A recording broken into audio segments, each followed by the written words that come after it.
Good morning students. आज हम लोग ऑक्सीकरण अवस्था निकालने के उदाहरण पढ़ेंगे। पिछली क्लास में हमने ऑक्सीकरण अंक ज्ञात करने के रूल्स पढ़े थे।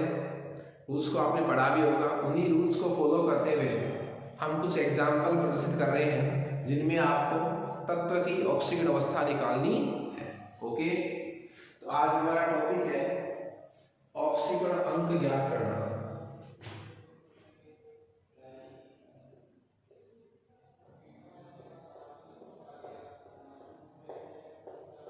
ऑक्सीकरण अंक ज्ञात करना। ऑक्सीकरण अंक ज्ञात करना। देखिए, ऑक्सीकरण अंक ज्ञात करने में हमारा फर्स्ट एग्जांपल जो है वो है H2S। इसमें आपको एक रूल्स क्या ध्यान रखना है कि जिस तत्व की आपको ऑक्सीकरण अवस्था ज्ञात करनी है, ऑक्सीकरण अंक ज्ञात करना है, उस तत्व के जगह पर आप x मानकर चलेंगे। क्या मानकर चलेंगे? x। तो जैसे मैं एग्जांपल लूं H2S, हमारा एग्जांपल है H2S और इसमें आपको सल्फर की ऑक्सीकरण अवस्था ज्ञात करनी है। जिसकी ऑक्सीकरण अवस्था ज्ञात करनी है उसके ऊपर मैंने स्टार का साइन लगा दिया है। तो हाइड्रोजन पहले वर्ग में आता है। कुछ आपको निर्धारित याद रखनी है, मैं यहाँ लिख भी देता हूं। फिक्स वैल्यू है। हाइड्रोजन के लिए सामान्यतया +1, वर्ग संख्या 1 के लिए +1, वर्ग संख्या 2 के लिए +2। ये कुछ फिक्स एग्जांपल है। और वर्ग संख्या 13 के लिए +3, 14 के लिए +4। सामान्यतया की बात कर रहा हूं, नॉर्मली। आप कुछ अंदाजा आपका लगेगा तो वैल्यू सही आएगी। ठीक है। 15 के लिए +5 भी, +3 भी, -3 भी कभी कभी नाइट्रोजन के लिए। 16 के लिए ऑक्सीजन के लिए तो अपन -2 मानते हैं ऑक्सीजन अवस्था। शेष वालों के लिए +6 और +4। ठीक है। वर्ग 17 के लिए सामान्यतः कितनी? -1, लेकिन अंतर हेलोजन यौगिकों में हम इसकी +1, +3, +5 और +7 भी मानते हैं। वर्ग 18 के लिए हम कितनी मानते हैं? 0। ये कुछ अंदाजा आपको ध्यान होगा तो वैल्यू आपसे आसानी रहेगी। तो हमारा एग्जांपल था H2S। एग्जांपल क्या है? H2S। अब H2S में देखिए आप क्या करेंगे। हाइड्रोजन के लिए पहले वर्ग में कितना माने? +1। तो एक हाइड्रोजन के लिए 1, 2 के लिए कितना हो गया? 2 +2। सल्फर की जगह क्या मान लो? x। टोटल कितना मानूंगा? 0।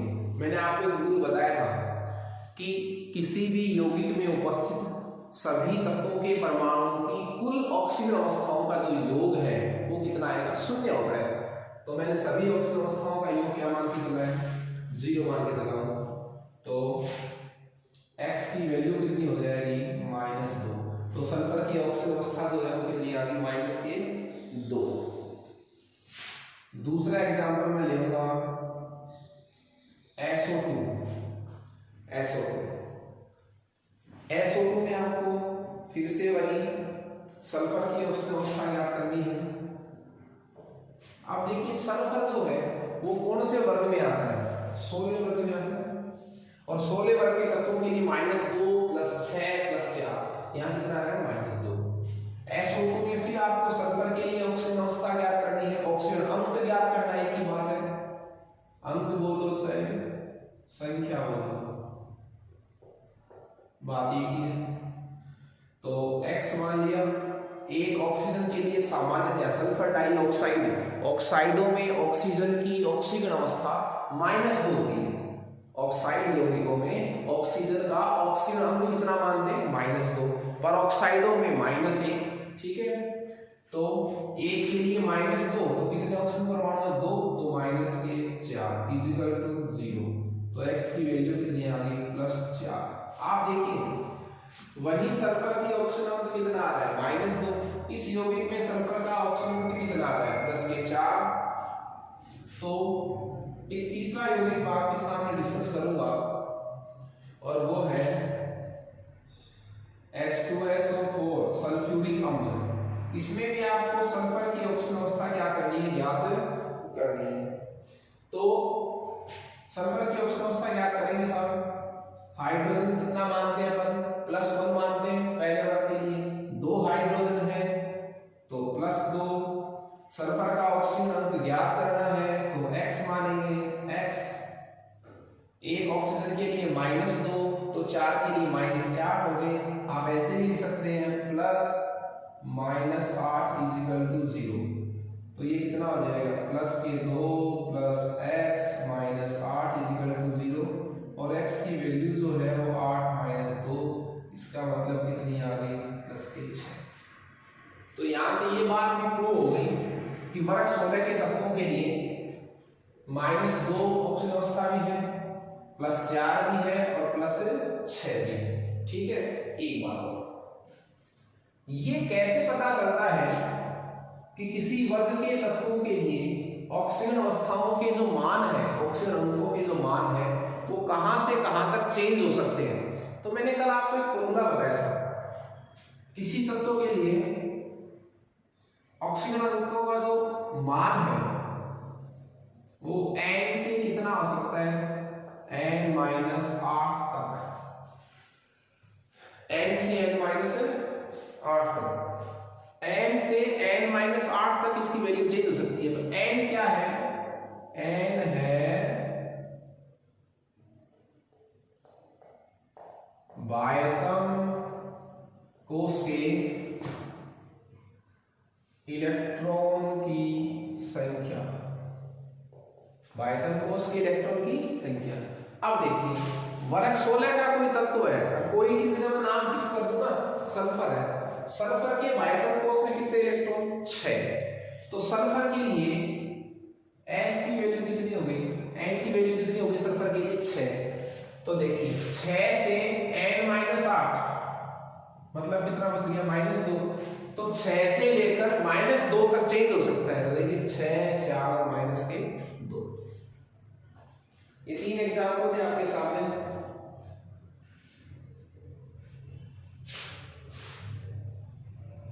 उसके बाद आप एक और सल्फर का एग्जाम्पल ले सकते हैं, H2SO3। इसमें भी आपको किसकी ऑक्सीजन अवस्था ज्ञात करनी है, सल्फर की। तो हाइड्रोजन के लिए +1 मानते हैं, 2 हाइड्रोजन है तो +2। सल्फर की ऑक्सीजन अंक ज्ञात करना है तो +x। एक ऑक्सीजन के लिए अपन -2 मानते हैं तो 3 के लिए कितना हो गया -6 = 0। ठीक है, तो x की वैल्यू जो है वो कितनी आ जाएगी +4। चेंज करते हैं एग्जांपल, मैग्नीज डाइऑक्साइड। इसमें आपको मैग्नीज का ऑक्सीजन अंक ज्ञात करना है, MnO2 में आपको मैग्नीज का ऑक्सीजन अंक क्या करना है, ज्ञात करना है। तो मैग्नीज का ऑक्सीजन अंक ज्ञात करना है तो क्या मान लूं इसको, तो मैं x, इसको x मान लूंगा। एक ऑक्सीजन कितना है, एक ऑक्सीजन के लिए कितना है -2, तो 2 के लिए कितना हो गया -4 = 0। तो x की वैल्यू जो है वो कितनी आ गई +4। तो मैग्नीज का ऑक्सीडेशन स्टेट कितना आया +4। आपको पता है मैग्नीज की जो ऑक्सीजन अवस्था होती है वो आवर्त सारणी में अधिकतम कितनी हो सकती है, कितनी होती है +7। मैग्नीज का एक एग्जांपल और लेंगे हम, लाल दवा पोटेशियम परमैंगनेट। पोटेशियम परमैंगनेट में आपको मैग्नीज का ऑक्सीजन अंक ज्ञात करना है। पोटेशियम देखिए कौन से वर्ग में आता है, लिथियम सोडियम पोटेशियम पहले वर्ग में आता है। और पहले वर्ग के लिए आपको कितना काउंट करना है +1, दूसरे वर्ग के लिए +2। तो पोटेशियम कौन से वर्ग में आता है, पहले वर्ग में, तो +1 +1 हो गया। मैग्नीज की जगह क्या हो गया x, मैग्नीज की जगह क्या हो गया x, पोटेशियम की जगह क्या हो गया +1। फिर एक ऑप्शन के लिए -2 मानते हैं, यहाँ 4 है तो -8, 0, तो x की वैल्यू जो है वो कितनी आ गई +7। ये मैग्नीज की ऑक्सीजन अवस्था सर्वाधिक होती है +7।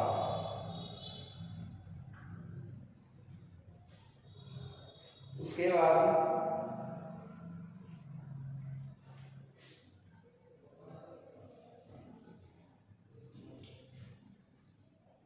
तो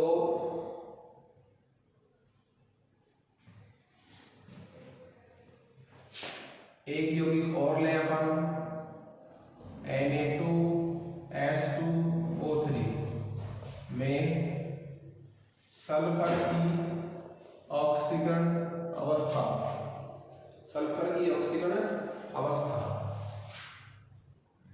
सल्फर की आपको ऑक्सीजन अवस्था निकालनी है।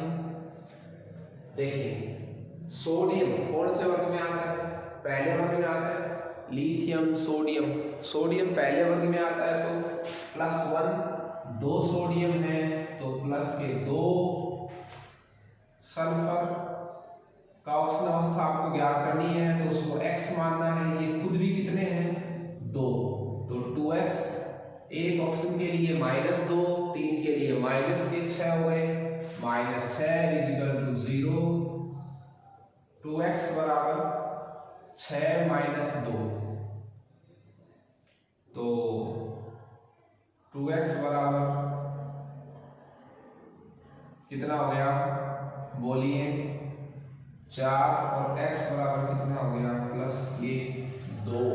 तो यहाँ पर सल्फर का जो ऑक्सीजन अवस्था आ रही है वो कितनी आ रही है बोलिए +2। उसके बाद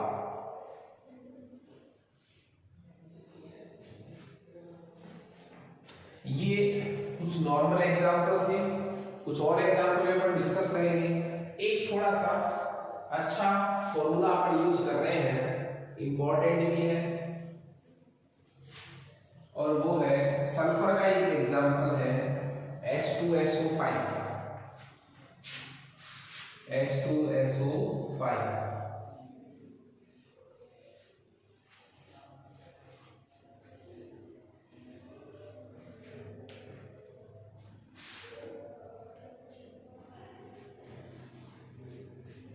देखिए हमारा नेक्स्ट एग्जांपल है, अच्छा एग्जांपल है H2SO5, जिसको केरो अम्ल भी कहा जाता है। इसका नाम हो जाता है परऑक्सो मोनो सल्फ्यूरिक अम्ल।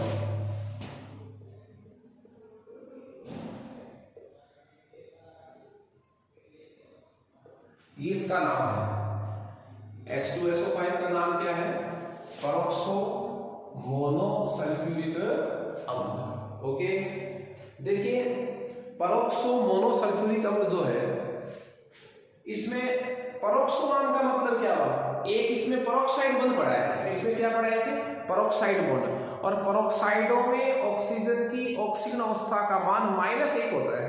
परऑक्साइड बंध बनाने के लिए कितने ऑक्सीजन चाहिए 2, इसका मतलब 5 ऑक्सीजन में से 2 ऑक्सीजन ने परऑक्साइड बंध बना रखा है, तो 2 ऑक्सीजन के लिए अपन कितना काउंट करेंगे -1। बाकी वाले जो 3 ऑक्सीजन है वो ऑक्साइड बंध बना रहे हैं, तो उसके लिए अपन कितना काउंट करेंगे -2। रिपीट कर रहा हूं मैं, H2SO5 में मैं इसको थोड़ा सा और तोड़ के लिख सकता हूं, H2SO3.O2, ठीक है, H2SO3.O2। तो अब इसमें सबसे बड़ी बात जो आती है वो क्या है कि आपको जब भी इसमें पहचान करनी पड़ेगी, क्या करनी पड़ेगी, इसमें पहचान करनी पड़ेगी कि ये जो 2 ऑक्सीजन है ये कैसा बंध बना रहे हैं, परऑक्साइड बंध, और परऑक्साइडों में ऑक्सीजन की ऑक्सीजन अवस्था कितनी मानते हैं -1, जबकि ये तीन ऑक्सीजन परमाणु हैं, ये क्या बना रहे हैं, ऑक्साइड बंध। क्या बना रहे हैं, ऑक्साइड बंध। और ऑक्साइडों में और ऑक्सीजन की ऑक्सीजन अवस्था है वो कितनी मानते हैं, -2। ठीक है, कितना आपको पता चल गया। तो हाइड्रोजन के लिए +1 के लिए +1, 2 के लिए कितना हो गया, +2।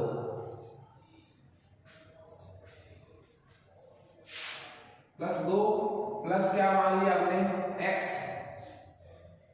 3 ऑक्सीजन के लिए -2 के हिसाब से -6, और 2 ऑक्सीजन -1 के हिसाब से तो -2 इक्वल टू 0। कोई दिक्कत नहीं है।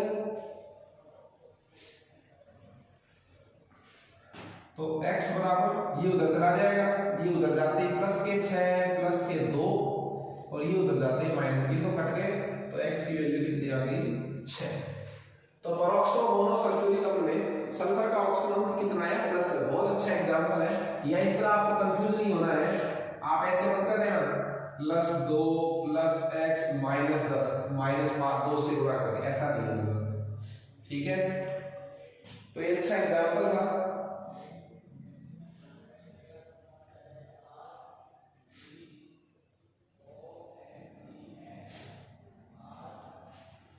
Next,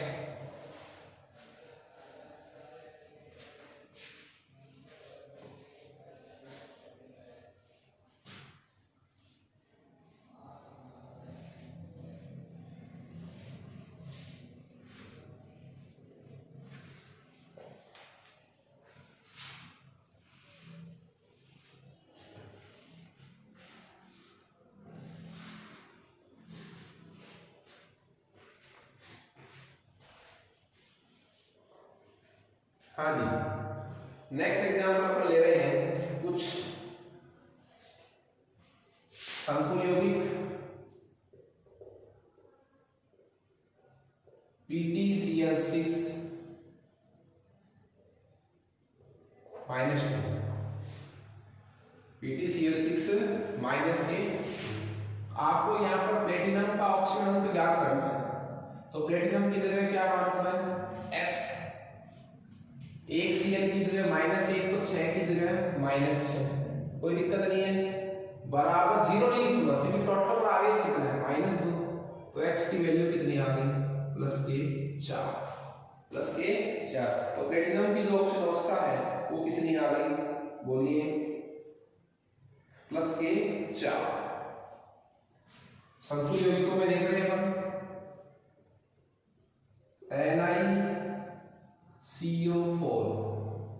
NiCO4। इसमें आपको निकिल का ऑक्सीजन अणु ज्ञात करना है। तो निकिल की जगह तो क्या मान लिया मैंने, x। निकिल की जगह क्या मान लिया मैंने, x। CO एक उदासीन लिगेंड है। CO क्या है, उदासीन लिगेंड है, जिसके लिए अवस्था कितनी होती है, 0। तो x +4 है, लेकिन CO के लिए मान कितना, 0, बराबर 0 लिखूंगा। तो x की वैल्यू जो है वो कितनी आ गई, 0। तो निकिल का ऑक्सीजन अणु जो है वो कितना आ रहा है, 0 आ रहा है।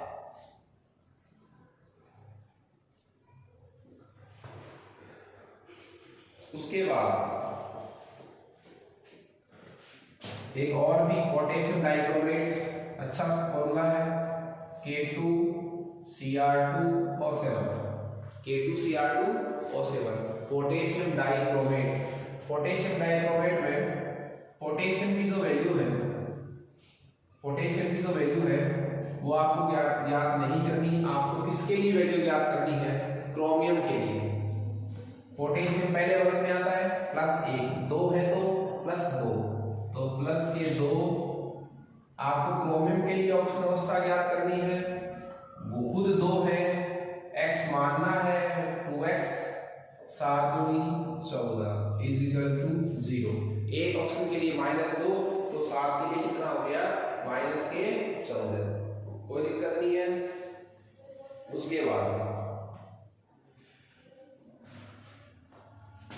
तो 2x बराबर, ये उधर चले जाएंगे, +14 ये इधर आ जाएंगे, -2, 2x बराबर 12, x बराबर कितना आ गया, 6।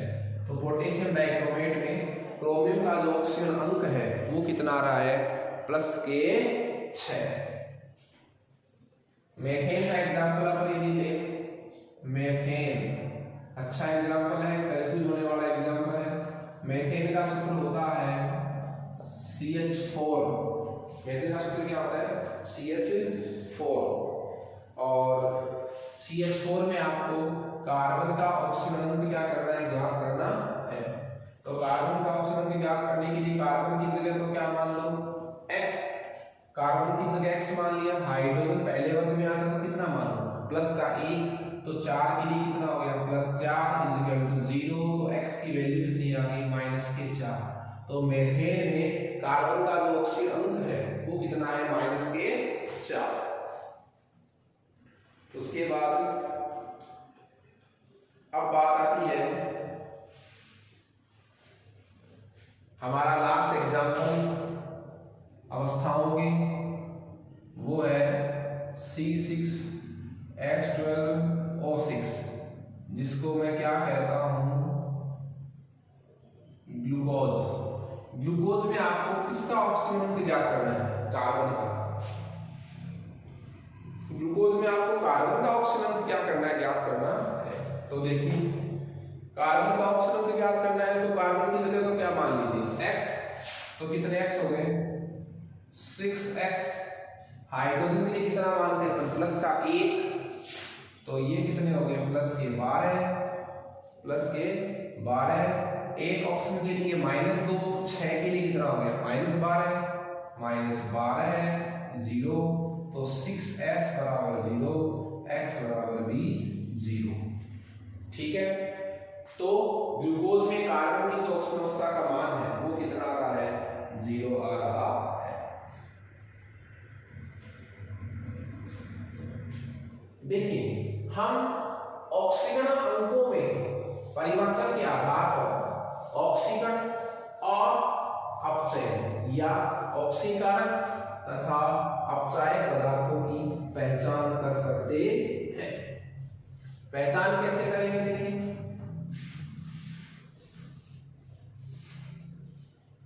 पहचान करने के लिए हमारे पास रूल है। रूल क्या है,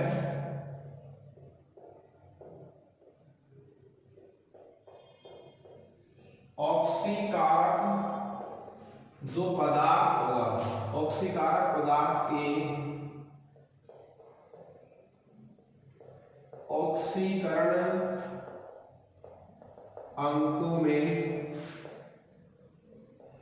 कमी होती है। ऑक्सीकारक पदार्थ के ऑक्सीकरण अंकों में कमी होती है, जबकि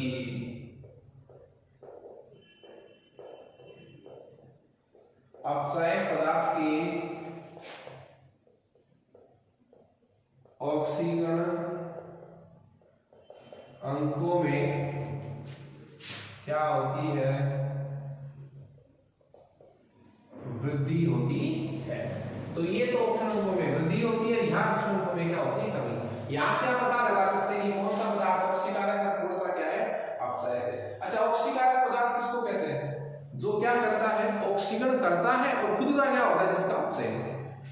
अपचायक किसको कहते हैं, जो अपचयन करता है, खुद का क्या होता है, ऑक्सीकरण। ठीक है। तो यहाँ से अपन एक एग्जाम्पल भी ले सकते हैं, इसमें आप ये पहचान कर सकेंगे कि कहाँ ऑक्सीजन हो रहा है, कहाँ क्या हो रहा है, अपचयन हो रहा है। तो जैसे एक समीकरण पर लिखते हैं, MnO2 + HCl + Cl, एक समीकरण है।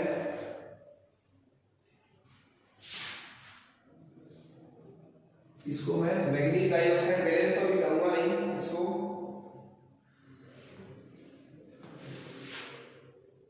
MnCl2 + Cl2 + H2, इसको बैलेंस करने के लिए मैं यहाँ कितने लगाऊंगा, 2 2 कितने हो गए, 4 क्लोरीन हो गए, तो यहाँ क्या लगाते हैं, 4। अब हाइड्रोजन कितने हो गए, 4, तो यहाँ क्या लगाऊंगा मैं, 2।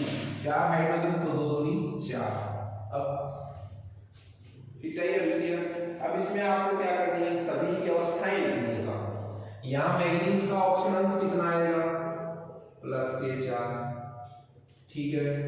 यहाँ क्लोरीन का ऑक्सीजन अंक कितना आएगा -1, हाइड्रोजन का कितना आएगा +1, यहाँ ऑक्सीजन को कितना माना है -2, यहाँ मैग्नीज का ऑक्सीजन अंक कितना आएगा +4, Cl का कितनी वैल्यू है -1, Cl2 में देखो 0, किसी स्वतंत्र परमाणु या अणु का जो ऑक्सीजन अंक है वो 0 मानते हैं 0, यहाँ ऑक्सीजन को -2 माना है, हाइड्रोजन को +1 माना है। अब देखिए कौन कहाँ क्या परिवर्तित हो रहा है।